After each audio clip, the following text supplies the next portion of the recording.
afternoon everybody, my name is Crystal and welcome to my YouTube channel. If you like my videos, please smash that like button, please do subscribe. I'm here in my flat in Rochester. Alexa, what's the time please?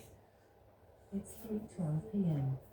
It's 12 minutes past 3 in the afternoon.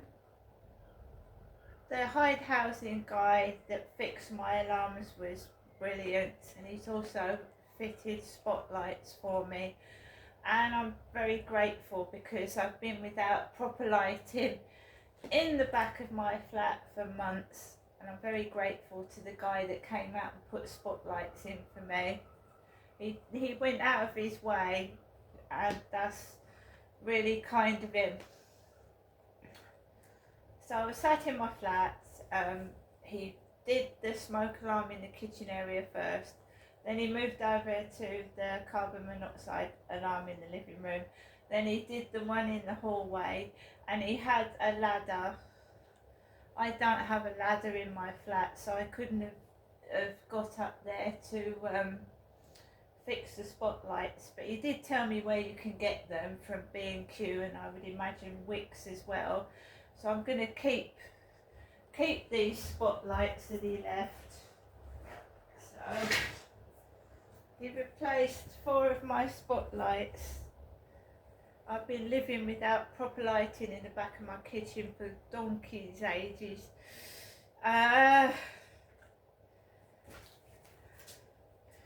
Because if you go online to Hyde Housing, they say that you have to do these yourself, and to do these yourself you have to get up onto a ladder and unscrew them, and it's quite awkward for someone, you know, to know how to do it properly. So that guy really helped me, and I'm grateful for that. So 4 spotlights replaced, 2 smoke alarms and 1 carbon monoxide alarm. So that's absolutely brilliant.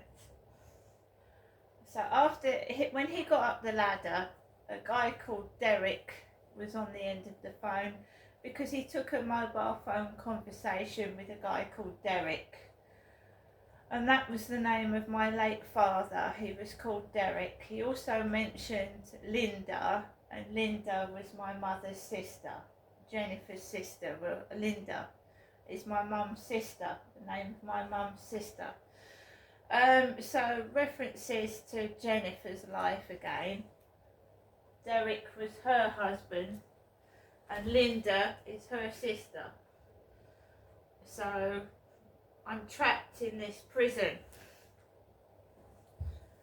My dad died in 2021 of a sudden heart attack, and you know, I'm not Derek. I'm not an old man. So I went out, I took Max out for a walk after the Hyde housing gentleman left, and Hyde housing vans were still parked outside the building, and I took Max for a walk around Common Creek Wharf area, and I left my phone behind, and it gives me a break from it, keep carrying the mobile phone. So I just concentrated on Max completely, and we had a nice walk around Common Creek Wharf. Coming home, there was a woman on the field in what looked like my pink raincoat that I use on TikTok. My pink raincoat. And she had a hood over her head, a white hood. It was a younger woman, younger than me.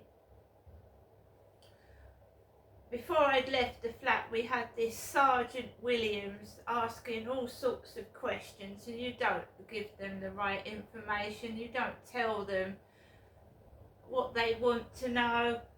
I want to know all about you, he said, this Sergeant Williams. So I went into his profile. He's obviously pinched pictures of an attractive young man with other bits of paraphernalia, and we know it's not Sergeant Williams. Because if they were in the army, they wouldn't be able to text you, would they? If they were actually a sergeant working in the army in America, I wouldn't have thought they would be able to use mobile phones on the battlefield. I don't know if this person thinks people are thick or what. So there was this woman in a pink raincoat like mine with a white hood over her head, walking a big brown dog with a red coat. No, it was a coat that matched her coat. It had a pink coat on, like the same colour as her coat. But the dog was much bigger than mine. So I walked around with Max, ignoring outside whatever it is going on. I haven't got a bloody clue. It's not real, is it? So I walked down the path, and it's an isolating world. It's isolating because you're trapped in the script of whatever crap this is. And I walked around and I came home into my flat. Those guys in the lift had gone, they'd gone. I came back into my flat, and I made sure Max was okay, and I thought, well, I'd like the newspaper. I wanted to go out this morning and I wanted to read the newspaper, so I thought, right, I'm going to nip out to the co-op, the local co-op. So I goes out of the flats. I was going to go to the cash point to check my bank balance because there's something gone wrong with my Barclays app. It's deleted itself. So I've got to go into Barclays Bank at some point and get my Barclays app put back on my phone. Otherwise I have to keep ringing the helpline and asking what my balance is. So I went into the co-op, I grabbed a black basket. Kim is not usually there in the afternoons. So you've got my ex lookalike with the beards, and you've got my son lookalike. He looks like one of my sons when he had a beard and glasses. So you've got a character that looks like my son with beard and glasses, and he had blue nail varnish on. A bloke with blue nail varnish on, working in the co-op. Blue nail varnish. That's by the by. It was a very nice shade of blue. I've been wearing yellow, it's coming off. But my sons don't live with me. I live by myself. So I grabbed the basket, and as I was coming into the co-op, there was a hooded bloke, young bloke, and he popped a can near me. So he popped a can, because you can hear cans spurt, can't you? When I pop a can of drink, I don't pop it right near somebody's face. And I certainly wouldn't pop a can in a shop when customers are coming into the shop.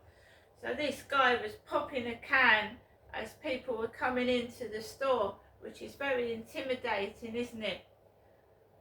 There was no members of staff behind the desk, no security, and this old gentleman with a cap on came into the store and was waiting about 5 minutes to be served, while the staff, one member of staff, you could hear them laughing. There was a member of staff laughing in there, while this gentleman was waiting to be served, an old man.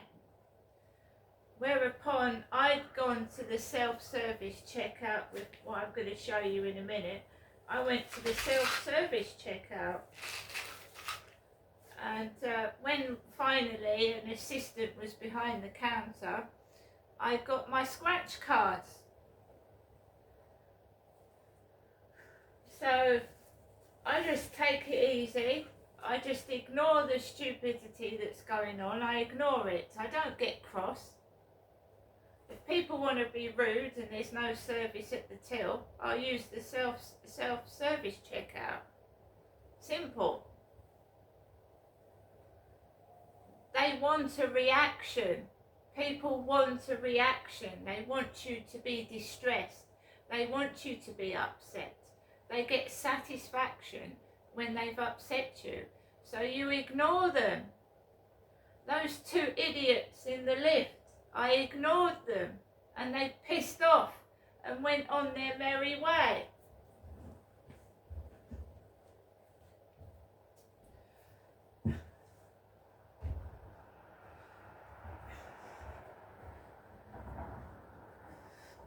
When they realise that they're not going to push my buttons anymore, that everything they do is going to get reported to the police and the relevant places where their bad behaviour needs to be reported, and I'm going to get on with my life. And I'm not socially inept. I can have conversations with people, and I have got social skills. As one bully said, I had no social skills. Well, I have many a conversation with Kim. I speak to lots of people. But the thing is, when you live alone and you have no workplace, you haven't got a job, therefore you don't meet people at work. You know, some people can be on their own a lot. But as I've told you in previous videos, this bullying happens in my jobs. It happens in my jobs that I've had. It happened at school. It happened at my first job, my second job, my third job.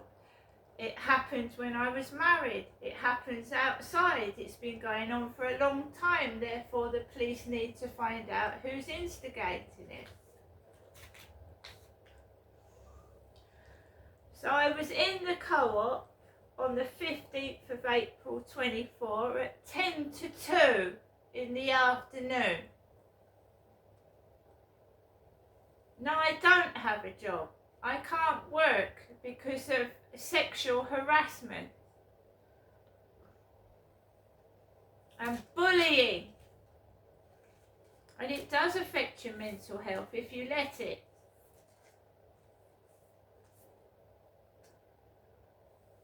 They're sexual predators. They think by mistreating you or doing bad things that you are going to do what they want. And they are on the brink of getting caught, and popping cans in people's faces is rude.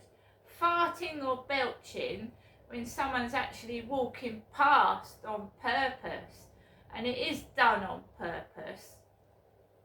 And you know, if you fart, you fart. That might be funny, but burping, you know, making it sound like you're shit. If you did that to them, they'd fucking punch you in the face. So I've got some Airwaves menthol and eucalyptus gum, 46 pieces, which costs £3 for that. You can get similar chewing gum in the pound shop for £1. I've got 2 Bounty bars, and this is what was on the floor of the bin store this morning. A couple of these. Coca-Cola zero sugar, no calories. And my mum was in hospital in 1993, and they used to intimidate my mother apparently with cans of Coca-Cola. So they're trying to get at my mother, and I'm not, you know what I mean? My mother doesn't live here. Daily Mail, I was going to read with a nice shoe bun and a cup of coffee. Later on we do the scratch cards.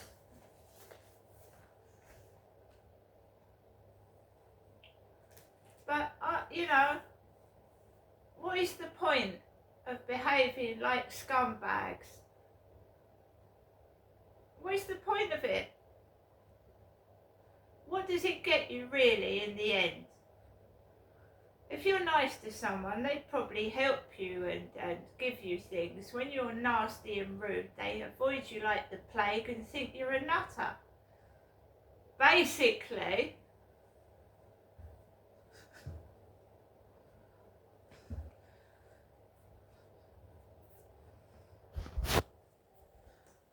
right, I can have a decent conversation. I spoke to the Hyde housing guy and I've got my spotlights down.